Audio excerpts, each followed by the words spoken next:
there's a gap that Chicago Studio kind of, I think, filled for me. And it really kind of gave me the confidence to be able to go and do what I'm doing today. I don't know if I knew that at the time, but I don't think I would have been as confident to move to New York City right out of school to even think that I could start my own studio without having the experience at Chicago Studio and being able to see the inner workings and really understand the importance of all those pieces.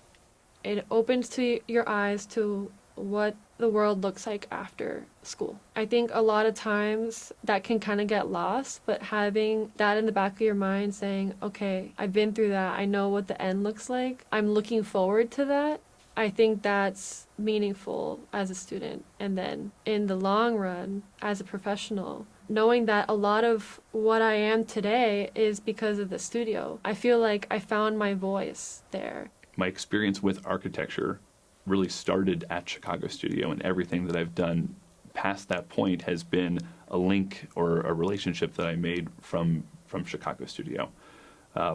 Even now, I still maintain relationships with both of those people.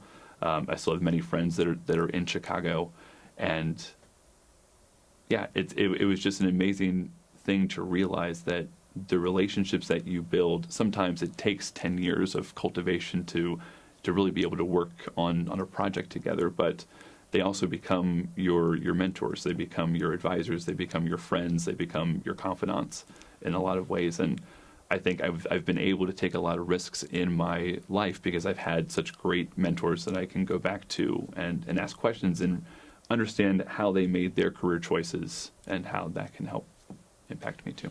And in Chicago Studio, I worked on converting an office building into affordable housing. And me growing up in affordable housing, it was something that was like deep in here that I wasn't done with it yet, and I didn't know how to do it. And so I ended up picking this one. I picked the more pragmatic, professionalism. It was something that was a project that was more attainable. And I remember talking to Don and Andrew Bolster about it, and they were like, well, this is something that is also connected to you. Yeah, there's some really good design thought behind spatiality, but like this is also this other kind of prompt is connected to you in a way that you need to explore, right? And I kind of got pushback on that on the other side. I was pushed to kind of go through the paint as medium, and they're like, oh, this could be like this could be something that you could explore really well. And I kind of dug my feet in, and my thesis at the end of the day was my prompt was, technology is going to impact office vacancies, and so we have to figure out this big underutilized thing, what we're changing it into. And 10 years later, it's what I'm designing for my clients. I went up to Utrecht and I bought a sketchbook, and every time someone would ask me, if I had $1, if I had some spare change, I would ask them to do a drawing for me. And I still had the sketchbook. The first guy that did a drawing, he drew a flower. I should have brought the sketchbook. He signed it Jerome Long. I still remember, the signature. And I didn't ask him to sign it. I wanted to engage. I wanted to have a conversation, and I wanted to help somebody out with $1, whatever they're going to spend it on. So then each person after that, I have the sketchbook every single day in my pocket, and I would ask them to sign it.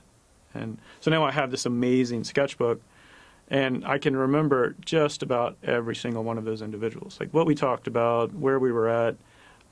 Got a great drawing of the bridge on Wabash when it was up. I remember talking to the gentleman. That was pretty unique. I don't know if I could have done that anywhere else.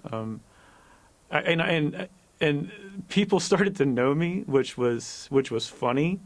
After 5-6 weeks there, the homeless community knew me, and they would point and they were like, "That's the guy that'll pay you to do the drawing." And then they would run over and "I'll do a drawing for you." Yeah, architecture is about people, and architecture shouldn't be about a particular class of people that can afford it. Architecture is for all people. Architecture is for the people that aren't hiring you. Architecture is going to affect the people that are without homes. Architecture is for people.